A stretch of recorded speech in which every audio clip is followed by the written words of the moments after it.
देखो यहाँ पर अपने को क्वेश्चन क्या दिया हुआ है, ये जो है 9th एनसीईआरटी का 9th एनसीईआरटी 2.3 पॉलिनोमियल जो लेसन है उसका 2.3 एक्सरसाइज उसका क्वेश्चन नंबर 2 यहाँ पे ले रहे हैं, ठीक है। तो इसके अंदर क्या कल के साथ सेम है, क्या क्वेश्चन है पे use the factor theorem to whether determine the g of x is a factor of f of x in each of the following cases। तो यहाँ पर क्या ये p of x दिया है और उसके सामने क्या g of x दिया है। क्वेश्चन में यहाँ पर क्या p of x दिया है और उसके सामने क्या g of x दिया है। तो ये g of x p of x का फैक्टर है क्या नहीं अपने को चेक करने का, ठीक है ना। यानी p of x के सामने ये जो g of x है, g of x जो है p of x का फैक्टर है या नहीं अपने को चेक करने का है। तो इसके अंदर यहाँ पर क्या करेंगे, p of x as it is लीजिए यहाँ पे सॉल्यूशन। p of x क्या लिखे यहाँ पे जो दिया है क्वेश्चन में वो p of x is equal to 2x cube है, क्यूब है कहाँ पे 2x क्यूब है यहाँ पे,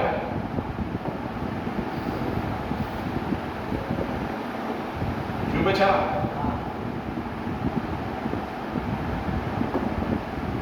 2x क्यूब, ठीक है। प्लस क्या है उसके बाद x स्क्वायर माइनस क्या है 2x और माइनस क्या है 1। इसको इक्वेशन 1 नाम दिए, क्या नाम दिए इसको इक्वेशन 1 नाम। देखो क्वेश्चन के अंदर यहाँ पर क्या अपने को p of x 2x cube plus x square minus 2x minus 1 दिया है। इसको क्या करें यहाँ पे इक्वेशन 1 नाम दिए। जो यहाँ पे अपने को p of x दिया है उसको इक्वेशन 1 नाम दिए। अब यहाँ पे g of x क्या है यहाँ पे and g of x is equal to क्या है यहाँ पे x प्लस 1 है। g of x यहाँ पर क्या x प्लस 1 है, g of x यहाँ पे क्या x प्लस 1 है, ठीक है। अब ये therefore इसको क्या लेने का 0 लेने का, कल के तरह से x plus 1 is equal to क्या है 0। x plus 1 is equal to क्या लिए 0 लिए। अब ये प्लस 1 उधर जाके क्या होगा minus 1, x is equal to क्या है पे minus 1, x is equal to यहाँ पर क्या है माइनस 1। अब यहाँ पे जो x की वैल्यू आएगी वो इक्वेशन 1 में सब्स्टिट्यूट करने का, ठीक है। यहाँ पर जो भी x की वैल्यू आएगी उसको क्या करिए इक्वेशन 1 के अंदर सब्स्टिट्यूट करिए। तो यहाँ पे क्या लिखे पुट इन इक्वेशन 1, क्या लिखे यहाँ पे put in equation 1, put in equation 1 और इक्वेशन 1 यहाँ पे डबल से लिखेंगे यहाँ पे p of x is equal to 2x cube plus x square minus 2x minus 1, this is equation number 1। तो इक्वेशन 1 डबल से यहाँ पे लिखे, ठीक है ना। तो x की वैल्यू यहाँ पर क्या सब्स्टिट्यूट करेंगे माइनस 1 रखेंगे। तो ये p एज इट इज यहाँ पर क्या ब्रैकेट में x है और x की वैल्यू यहाँ पर क्या है माइनस 1 है, इसके लिए क्या लिखे माइनस 1 लिखे इज इक्वल टू ये 2 जैसे वैसा, ये 2 जैसे वैसा लिखे। यहाँ का क्या करें 2 जैसे वैसा लिखे। फिर यहाँ पर क्या दिया है x क्यूब दिया है, क्या दिया है यहाँ पे x क्यूब दिया है और x की वैल्यू यहाँ पर क्या है माइनस 1 है। यहाँ क्या लिखे माइनस 1 लिखे, यहाँ x का क्यूब है इसलिए माइनस 1 का क्यूब। फिर plus as it is, plus as it is. फिर और x स्क्वायर दिया है और x की वैल्यू यहाँ पर क्या है माइनस 1 है, यहाँ क्या लिखे माइनस 1 लिखे।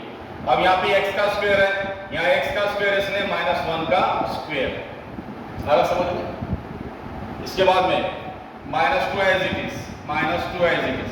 फिर बाद में क्या दिया है x दिया है, इसके बाद क्या x दिया है, x की वैल्यू क्या है पे माइनस 1, क्या में लिखे ब्रैकेट में, क्या में लिखे ब्रैकेट। ये लास्ट का माइनस 1 एज इट इज। आखिर में अगर माइनस 1 है माइनस 1 लिखो, माइनस 2 है तो माइनस 2 लिखो, जो है उसको एज इट इज लिखो। इसके बाद में इज इक्वल टू ये 2 as it is, 2 as it is minus 1 का क्यूब। तो यहाँ पर क्या कल जैसा बताया मैंने, यहाँ पे माइनस का क्यूब क्या आता है माइनस आता है और प्लस का क्यूब क्या आता है प्लस आता है। माइनस का क्यूब माइनस, प्लस का क्यूब क्या आएगा प्लस आएगा, ठीक है ना। तो यहाँ पे माइनस का क्यूब क्या आएगा माइनस और 1 का क्यूब क्या हो गया 1, यानी माइनस 1 का क्यूब क्या आता है यहाँ पे माइनस 1, माइनस 1 का क्यूब क्या आता है minus 1, this plus as it is, plus as it. अब यहाँ पर क्या माइनस 1 का स्क्वायर है यहाँ पर क्या -1 का स्क्वायर है, -1 का स्क्वायर क्या था 1, फैमिली के ब्रैकेट, माइनस माइनस क्या हो प्लस, यहाँ का माइनस और यहाँ का माइनस, माइनस माइनस क्या हो प्लस हो गया, माइनस माइनस क्या हो प्लस हो गया।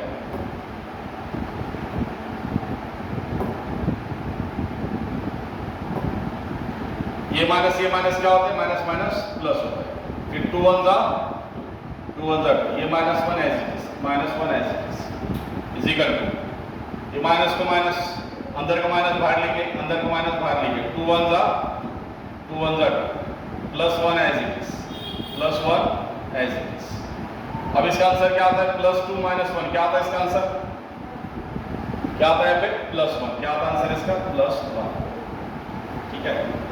-2 एज इट इज, 1 + 1 क्या होता +2, -2 एज इट इज, 1 + 1 क्या होता +2, -2 + 2 gets cancelled, therefore p of -1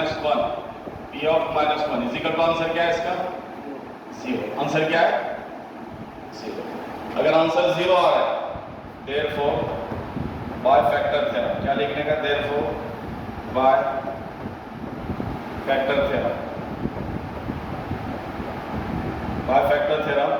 g of x is a factor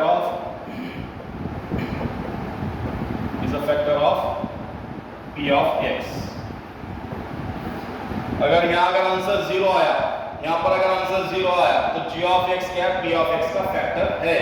अगर यहाँ आंसर 0 के अलावा रहा, यहाँ अगर आंसर 0 से दूसरा अगर आया, 0 के अलावा अगर आया तो यहाँ पर क्या लिखने का, g of x is not factor of p of x।